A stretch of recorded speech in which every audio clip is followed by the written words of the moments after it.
day by day, day by day. Oh, dear Lord, three things I pray: to see Thee more clearly, love Thee more dearly, follow Thee more nearly, day by day, day by day, day by day. Oh, dear Lord, three things I pray: to see Thee more clearly, love Thee more dearly, follow Thee more nearly, day by day, day by day, day by day. Oh, dear Lord, three things I pray: to see Thee more clearly, love Thee more dearly, follow Thee more nearly, day by day, day by day. Come on, join us. Day by day.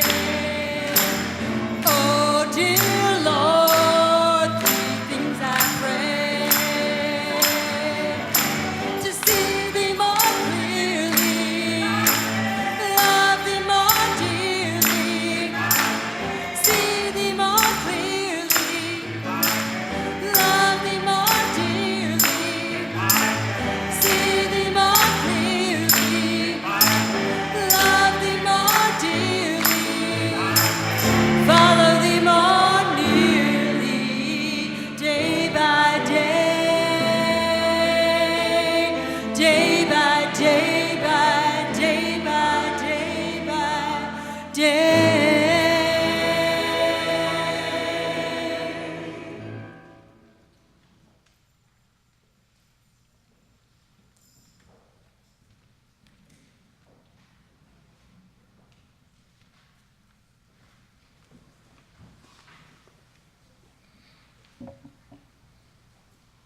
How do you follow that up? I didn't know Margaret as well as some of you did here, but I knew her in my heart and loved her dearly. And I am feeling some Jesus, and I am feeling some Margaret. And I am a person who believes in respect and dignity, but not when we are talking about two amazing peoples like we are today. And I have been given the charge to reflect on Margaret. I'm Michael Foley, and I got to meet her back in 1992, and that was a moment where I met a glorious individual, a bright light, a good mother, a great friend, great sister. And I discovered in her a kindred spirit. You wanted to be around Margaret because she made things fun. And if you were down, she was down with you there and trying to help you come up a little bit. She was vivacious, right? Yeah. She was opinionated, right? And fun to be with and seemed to just radiate joy. If you were her son, part of her family, or a friend, you knew her exuberant love. The happiest memories I call of her life were her wedding day. For many, that is the happiest moment, yes, and then the birth of her children equally, John and William. And when she and Steve had just had John, I'll recall a story here. John, you were just about a year old. And your parents, I thought, were being a little overprotective, and so I said, why don't you guys get out? And they had found a concert for the Indigo Girls, and, you know, I had been their friend, and I heard that they were driving John at nighttime, getting him out of the house and putting him in the car because they couldn't get him to sleep otherwise. And we were trained marriage and family therapists and social workers, and I said, tisk, tisk, how enmeshed and enabling can you be? So I said, now, I will show you how a real marriage and family therapist can put a child to sleep. So I brought John in, and I got a couple calls during the concert. I said, just everything's fine. No. It wasn't. John cried almost the whole time. We watched Steve with the blue, whatever, and nothing worked. Well, so what did I do? You do what works. I got the car seat, put it in my car, and drove him all around. He was out, and I carried him quietly back into the house. Oh, don't wake up. Well, then Steve and Margaret walk in, and Margaret said, he's asleep. And I was awake, but I was pretending to be asleep with John. And then she's like, I can't believe it. And I said, oh, hi, how are you guys? And she goes, how is John? And I said, perfect. It was so easy. And that's what I loved about Margaret. She was, even though I only knew her as an adult, was gullible like a child. She was. She trusted us. She loved us. And that childlike innocence to Margaret was what sustained our relationships with her and family as friends, with her drama and music friends, her Up With People friends. Margaret had friends everywhere. For Margaret, nothing was done in half measures. On her wedding day, when she took the mic, I knew she sung well. She was always singing, but I didn't know what I was in for. She sang all the time, but when she sang that jazzy tune, if anybody remembers what she sang, I can't remember, but it was raucous and jazzy. And she captured the joy of those who were privileged to be at that reception. Margaret exuded joy. And when that music was needed most, sometimes, I'm sure, as she faced her challenges or when her friends faced her challenges, she turned to music. And she would visit us when we were down or sick and sing to us. And if we needed a little bit more than a word or one song, she'd sing two and more until our spirits were lifted. We all know Margaret understood because Margaret had challenges, but I believe it was music and faith in the loving God about whom she sang and whom she sang to that helped her get through everything.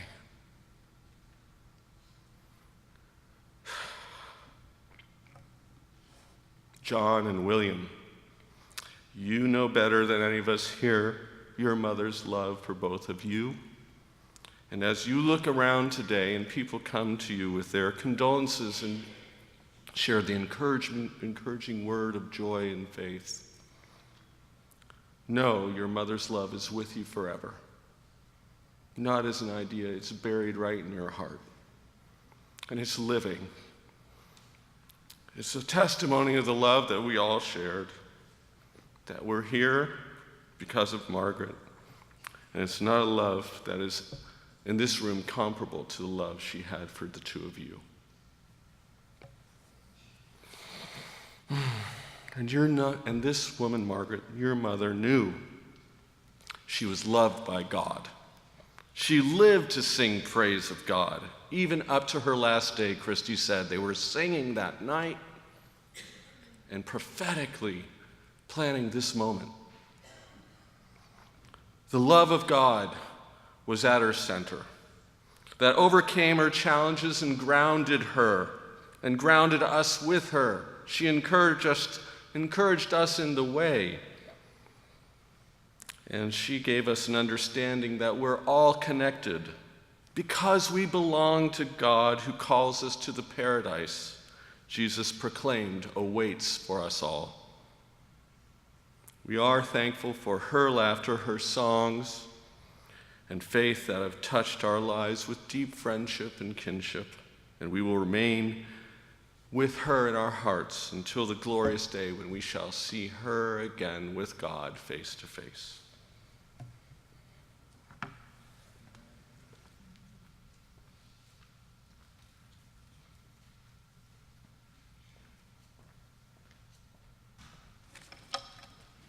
I didn't bring up the program, so I had to make sure I was next and not sneaking in. I'm Christy Rodiger, and on behalf of my family and my friends and our whole family's friends, thank you so much for being here to honor my sister and my mother. And thank you to all of those who sang with Margaret at Blair High School and Up With People who have put together this incredible music.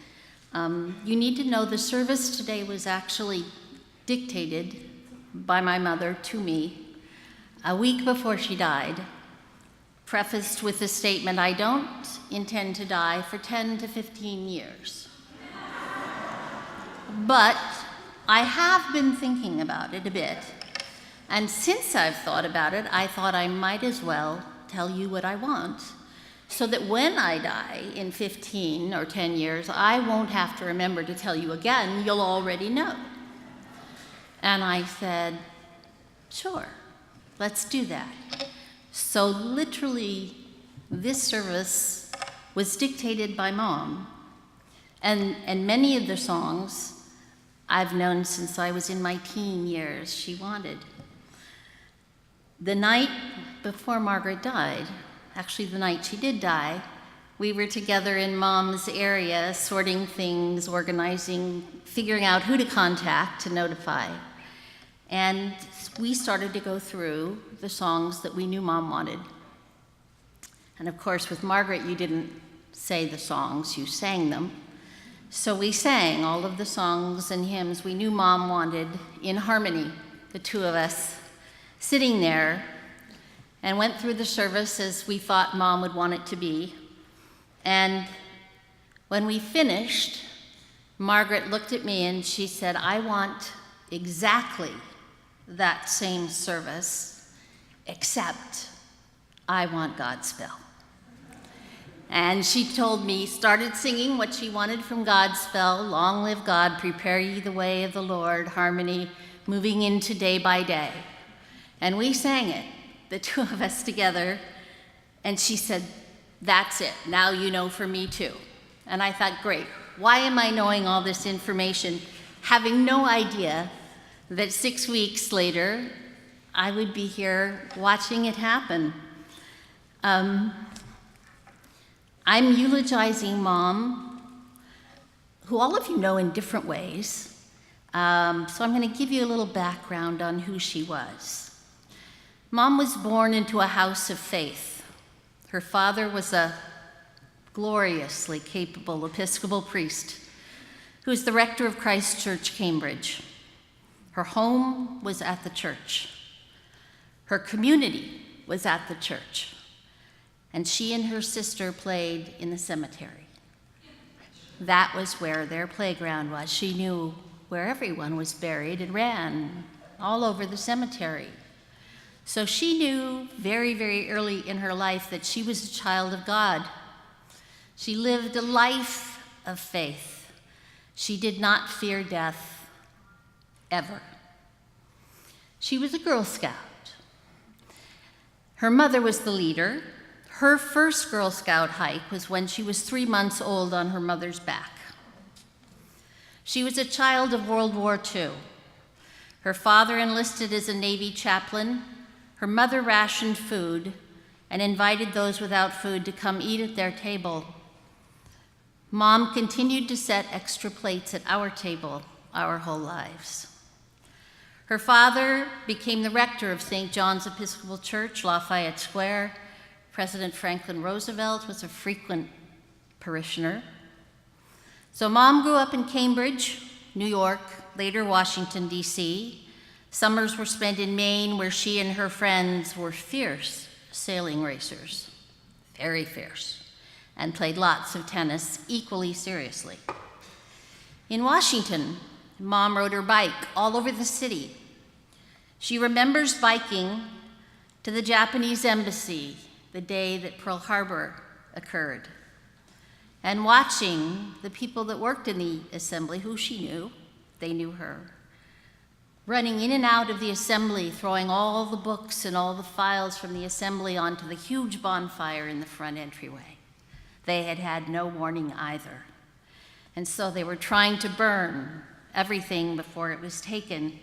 And she just thought, this is an amazing moment. Something serious has happened. She was right, but she was a child watching this.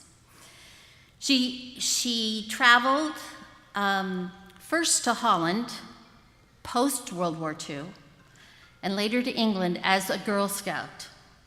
In Holland, she met the Girl Scouts and guides who had been so critical to the resistance in the war.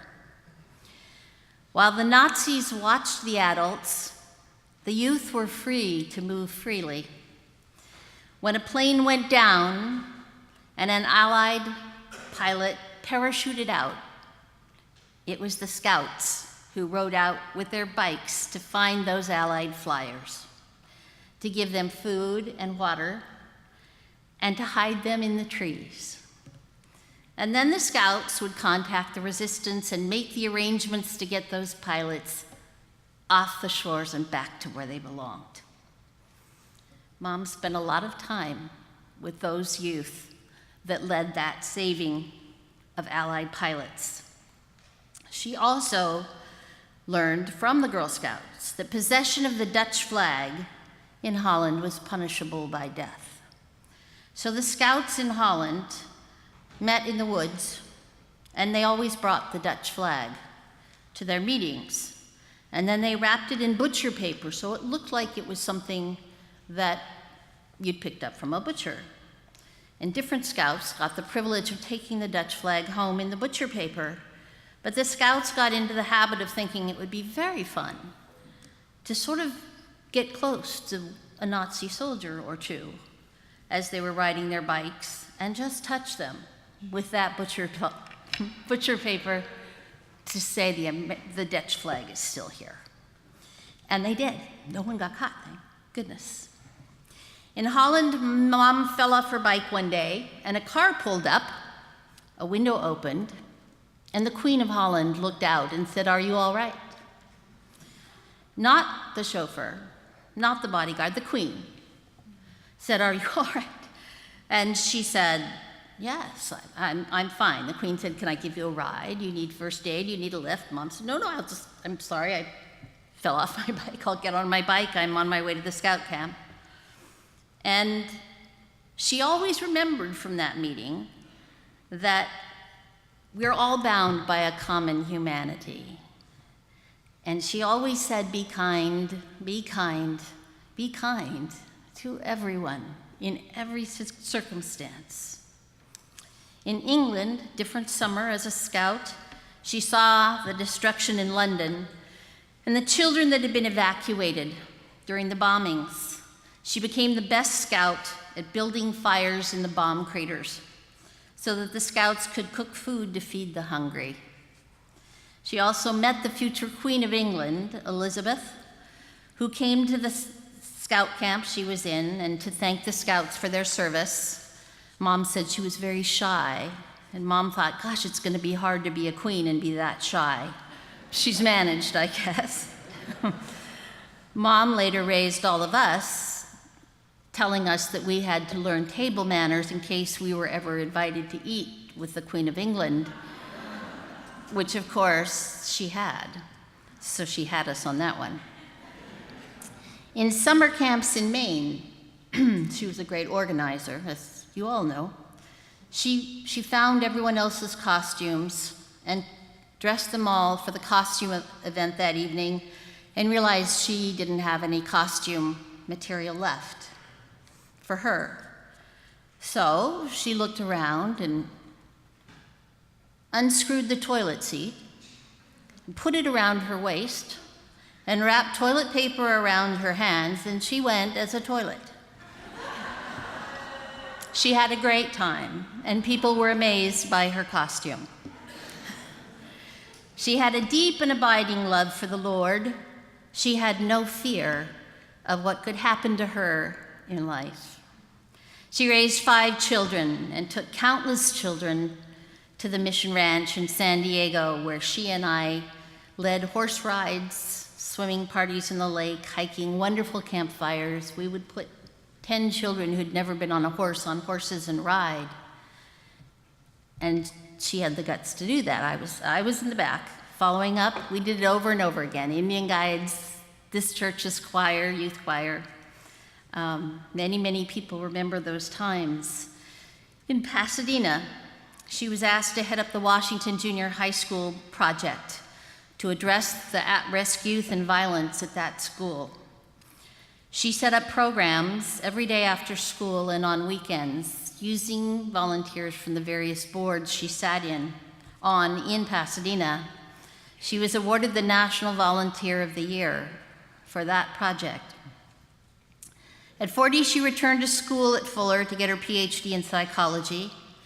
She was assigned to work at Children's Hospital in Los Angeles in the cancer wards. She quickly learned the urgent need for counseling for families with terminally ill or catastrophically killed children. While she had lovely conversations with the children about heaven, their parents were terrified that they were going to die. So she started the counseling there and started a group called Candlelighters, which counseled the parents to allow terminally ill children to die and not have fear of heaven. And she had worked in hospice for a long time, and she studied death and dying her whole life. She counseled people on those issues. She worked in the state hospitals as a student with severely compromised kids and learned how to do sensory motor work to improve the ability to relate to these children and to educate them. Some of the children were blind and deaf and had been there for years, and no one had ever been able to communicate with those children. Mom put them on the floor and within 10 minutes had them following instructions. And the people said, "How are you doing that?" She said, "Watch, I'll do it again." She later formed a school in Pasadena to prove that her educational systems worked. She liked people, all people. When I was a child, she would point to a person and say, "What is that person's life story?" She would know lots about people just by looking at them. We would stop to get ice cream, and soon she was in a deep conversation with someone who was in pain in the ice cream parlor. She found people everywhere that she could speak to. She was drawn to people's pain and was a brilliant therapist, a brilliant priest.